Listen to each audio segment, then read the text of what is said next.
Nathan, I'm sure not the day you would have expected out there. Yeah, both of those things not expected. That performance, that result, based on the run that we've been on, 1-5 in 7, and certainly not what we wanted. We was well short. It must have been frustrating to not get going in those first 20 minutes, and then once you concede, you're on the back foot and chasing the game already, aren't you?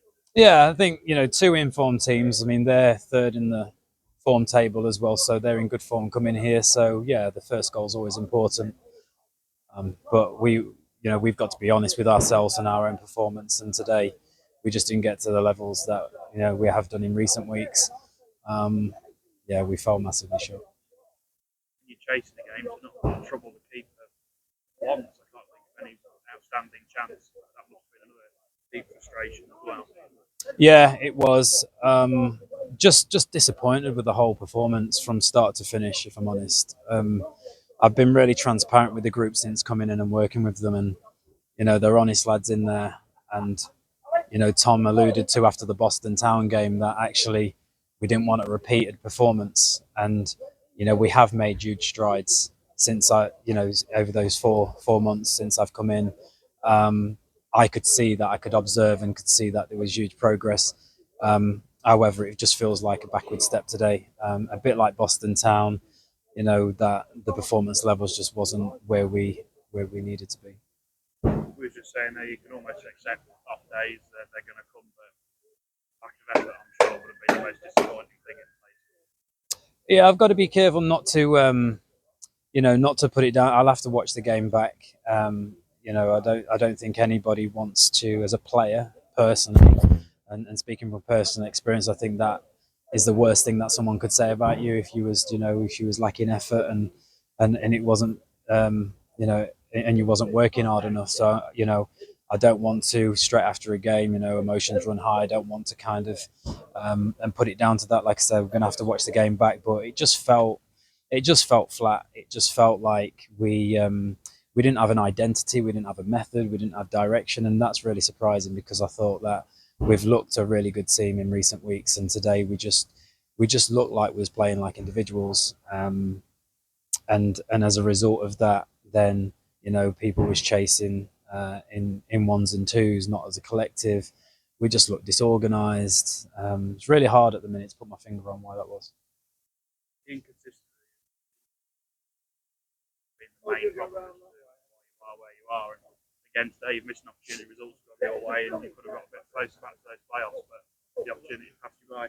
Yeah, look, it's another week that passes us by, isn't it? We've got, that was 10 games left coming into this. We know we're running out of games. That's one game less now that we've got. If you look at the league table, the points hasn't changed. The difference is still 9 points.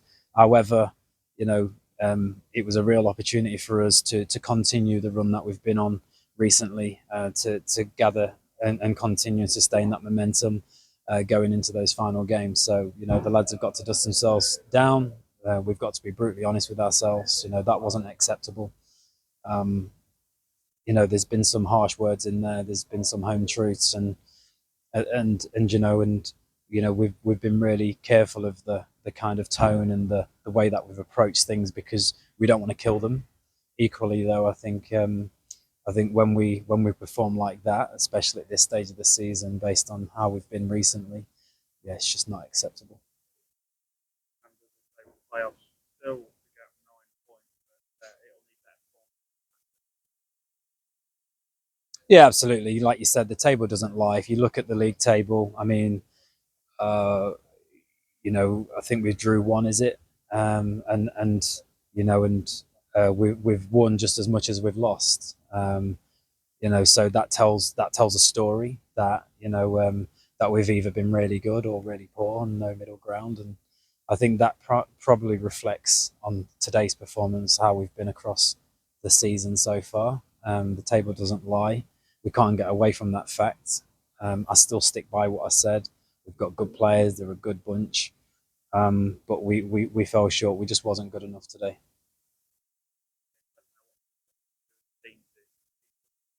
But you have to keep going. You have to keep believing, and you have to control what you can. And the thing is, with taking things personal. I actually said to them a few weeks ago, it's not a bad thing taking things personal. I know as a player, when I used to play, managers was harsh, come in and said some home truths. I think it's not a bad thing. I think it's a good thing if you can harness that, if you can be vulnerable enough to receive the feedback that you get, and then you look to turn things around and turn it into a positive, then absolutely. And that'll be the challenge now. We'll learn a lot in this next, this next 2 or 3 weeks. We obviously see if we've got the resilience to bounce back. We've done it before. We've been in moments where we've put in a poor performance and then bounced back and put in a really good performance and then gone on a run. So that's what's needed. It's by no means over. We're going to fight to the death, and whilst it's still mathematically possible, then we still believe. But there's a reality check as well. We have to have a level of realism, and if the players are, like I said, honest enough, vulnerable enough to go and reflect on their own performances, and are willing to listen, because there's people at the football club that want the best for them, and myself included. That's why I'm here. I want the players to improve. I want to pass on my experience and knowledge and that information, and it's up to the players to receive that and to actually, and then put in performances on the pitch. But I think the disappointing thing overall today was the fact that, like you said, it was a missed opportunity to continue that run. The best thing is my home games. That's the best thing when you've had a performance like that, is to get straight back on the bike and go again. Yeah, it is. I think it's okay to feel the pain of it as well. I think it's cliche, isn't it? It's a good job that we've got a midweek game when we've got games coming thick and fast to turn it round. But I actually don't think it's a bad thing to sit in the pain of that today, because, like I said, if you're honest with yourself and you actually are accountable for your own performance, and we'll look at it as well from coaching, management, and have a look at ourselves as well, and and we include ourselves in that as well. But I think, yeah, it's good the fact that we can obviously turn it around quickly, but it's about how they respond now. Going home, going into their cars, reflecting on that, and like I said, just to it's another game. We've been here before. Not to let it kill you, but I think it don't do them any harm to actually look at themselves in the mirror tonight.